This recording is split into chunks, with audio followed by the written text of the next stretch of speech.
দিয়ে ভোট চাইতে এলে তৃণমূল ছাত্র পরিষদ মেরে হাত পা ভেঙে দেবে।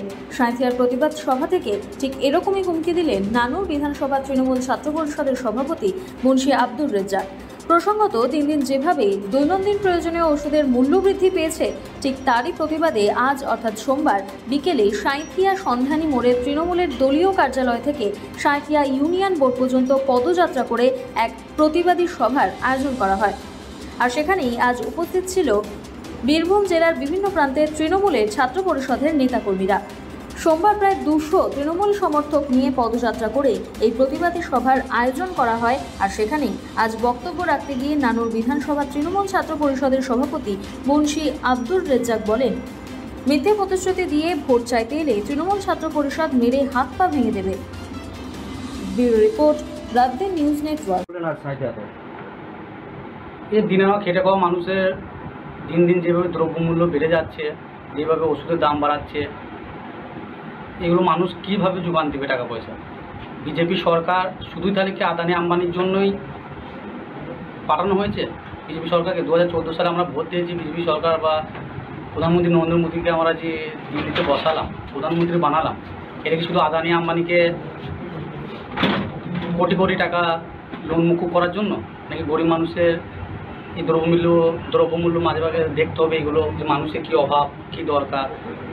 কারণ এই পৌরসভাটা করার একটাই উদ্দেশ্য তৃণমূল ছাত্র পরিষদের। একদিকে মমতা ব্যানার্জি অক্লান্ত পরিশ্রম করে যাচ্ছে, দিনে না খেটে খাওয়া মানুষকে কীভাবে হাসি ফোটাবো তাদের মুখে, কীভাবে আরও পরিষেবা দেবো, কীভাবে আরও প্রকল্প বের করবো, আর এদিকে বিজেপি সরকার কীভাবে তাদের কাছ থেকে সেগুলো কেড়ে নেবে।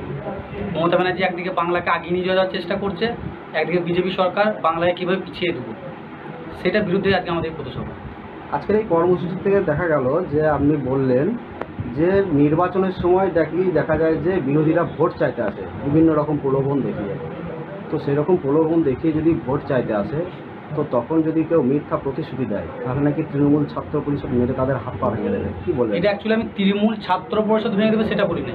আমাদের বাংলার হিন্দু, মুসলিম, শিখ, ইসাই, আমরা যুবক সম্প্রদায়, তৃণমূল ছাত্র পরিষদ এবং সমস্ত যুবক সম্প্রদায় এক হয়ে বলার উদ্দেশ্য একটাই, মোদী সরকার একাধিকবার মিথ্যা প্রলোভন আমাদেরকে দেখিয়েছে। একবার কখনো বলেছে 15 লক্ষ টাকা দেবো, কখনো বলেছে 2 কোটি চাকরি দেবো। এই যে মিথ্যার পর মিথ্যা, মিথ্যার পর মিথ্যা, এগুলো শুনে শুনে আমরা অতিষ্ঠ হয়ে গেছি। আর দ্বিতীয়ত, এই যে হিন্দু মুসলমানের মধ্যে আমরা অমিদা হিন্দু আমি মুসলিম একসাথে বসে খাচ্ছি, কিন্তু ওর মধ্যে লেখা নেই ও হিন্দু না মুসলিম, আমার মধ্যে লেখা নেই হিন্দু না মুসলিম, কিন্তু এসে যে আমাদেরকে চিনিয়ে দিচ্ছে তুমি হিন্দু আমি মুসলিম, মুসলমান খারাপ হিন্দু খারাপ। আমরা যদি একটু যদি আমরা ভাবি, এর আগে শিখ ছিল প্রধানমন্ত্রী, রাষ্ট্রপতি ছিল কে? মুসলমানদের। শিখদের প্রধানমন্ত্রী, মুসলিমদের রাষ্ট্রপতি। তখন আমাদের দেশ, আমাদের ভারতবর্ষ মিসাইল বানিয়ে গোটা বিশ্বকে তাক লাগিয়ে দিচ্ছে। আর আজকে আমার এক হিন্দু প্রধানমন্ত্রী, এক হিন্দু রাষ্ট্রপতি, এক হিন্দু স্বরাষ্ট্রমন্ত্রী, তারপরে বলছে হিন্দু ক্ষেত্রে মেয়ে। এই মিথ্যা কথাগুলো কী জন্য? তা এই কথাটা বলার উদ্দেশ্য একটাই, যে অনেক সময় আমরা যেরকম সুন্দর ফুলের বাগানে যদি পোকা লাগে, কীটপতঙ্গ লাগে, কীটনাশক দিতে হয়, তো সেই রূপে আমাদের যে এই ফুলরূপী বাংলাটা এসে যদি ওরা পোকা হয়ে যে এসে যদি ভাবে এই ফুলটাকে কেটে কেটে খাবো, হিন্দু মুসলমানের মধ্যে বিভাজন করবো, হিন্দু মুসলমানের মধ্যে দাঙ্গা লাগিয়ে দেবো, সেই ক্ষেত্রে বাংলার যুবকরা চুপ থাকবে না, বাংলার যুবকরা মেরে পা ভেঙে দেবে। এই উদ্দেশ্যে কথাটা বলা হয়েছে, শুধু তৃণমূল ছাত্র পরিষদ নয়। দাদা আমার কী নাম ও পরিচয়? মুন্সি আব্দুর রাজ্জাক, নানুর বিধানসভা তৃণমূল ছাত্র পরিষদের সভাপতি। নামটা একবার বলুন। মুন্সি আব্দুর রাজ্জাক।